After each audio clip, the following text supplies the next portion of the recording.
On September 11, 2001, the United States faced one of the most traumatic and transformative events in its history. The attacks devastated lives, reshaped global politics, and left deep emotional scars. They also gave rise to another phenomenon, the rapid spread of conspiracy theories throughout the United States. Although we would love to ask whether those theories are true, we are instead asking a more important question. Why did so many people believe them? From widespread distrust to political unrest, online media, and national trauma, we investigate the environment that allowed 9/11 conspiracy theories to grow. To understand why 9/11 conspiracies spread so easily, we have to look before the attacks themselves. By the early 2000s, trust in the US government had already been falling for decades. Two events in particular, the Vietnam War and the Watergate scandal, reshaped how Americans saw their leaders and created a long lasting culture of skepticism. During the Vietnam War, the government repeatedly assured the public that the United States was winning and that progress was being made. But leaked documents, such as the Pentagon Papers, exposed a very different reality. Officials had been hiding the true costs, failures, and motives of the war for years. This revelation was a turning point. For the first time, millions of Americans saw proof that the government was willing to lie on a massive scale. Due to this, trust plummeted throughout the United States. Only a few years later, the Watergate scandal delivered another blow.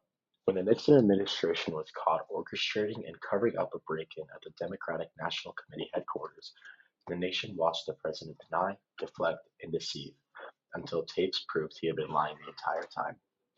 The result was catastrophic for public confidence. Before these events, most Americans believed their leaders acted in the nation's best interest. Afterwards, however, fewer than one-third said they trusted the government at all.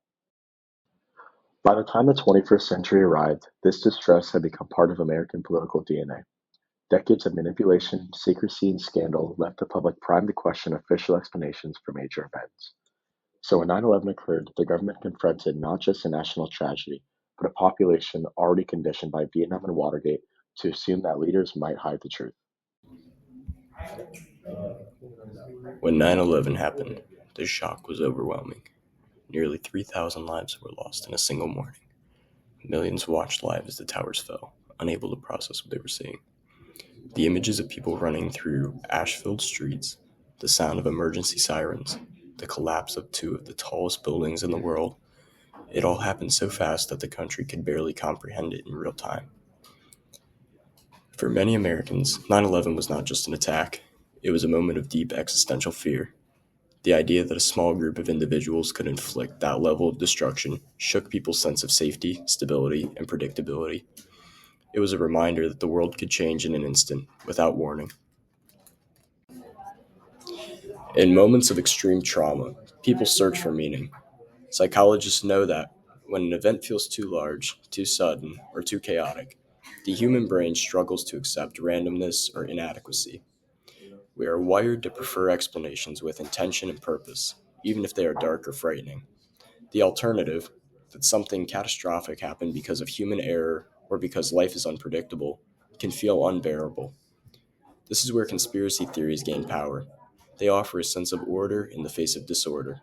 They provide villains instead of randomness, motives instead of confusion, and structure instead of chaos.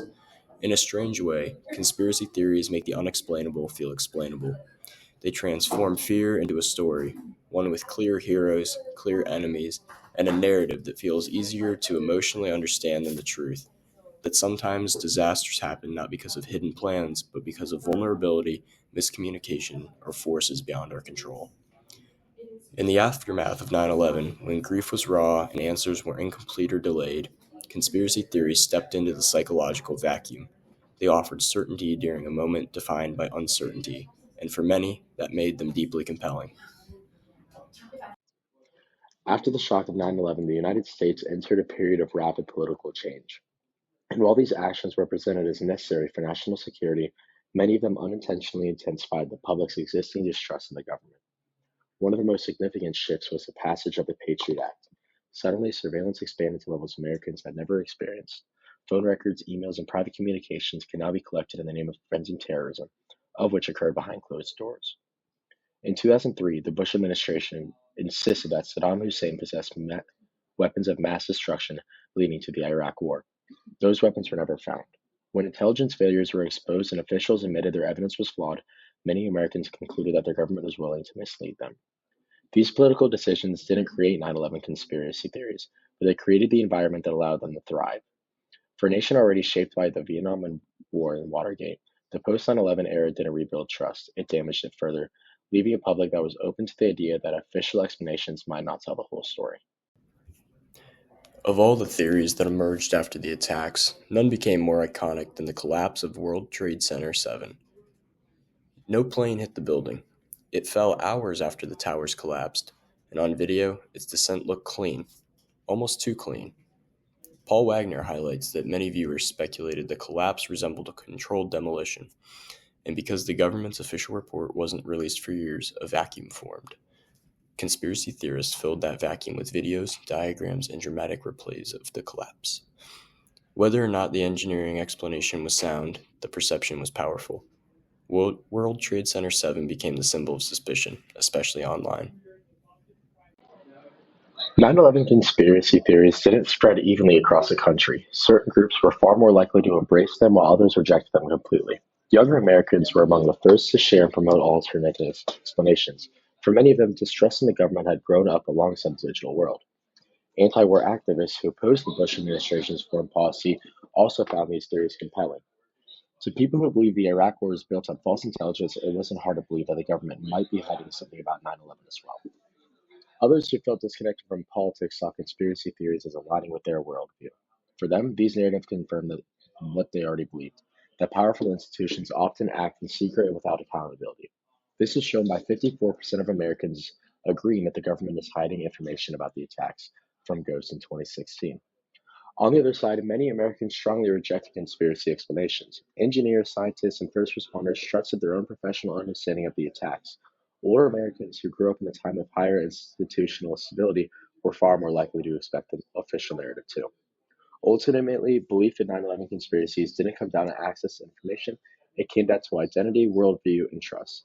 People who already distrusted the government were primed to doubt official explanations, while those with stronger trust were more likely to accept them. 9/11 was the first major tragedy of the internet age, and in the early 2000s, the online world had no guardrails, no fact-checking, no content moderation, and no algorithmic fairness. The National Library of Medicine verified that numerous studies have linked increased social media use to higher rates of conspiracy thinking. Loose Change, a low-budget conspiracy documentary, spread like wildfire, becoming one of the most watched videos in YouTube's early history. Forums amplified unverified claims, slowed collapse videos, and eyewitness quotes. Sensational content rose to the top not because it was true, but because it was shocking. The internet didn't just host conspiracy theories, it accelerated them.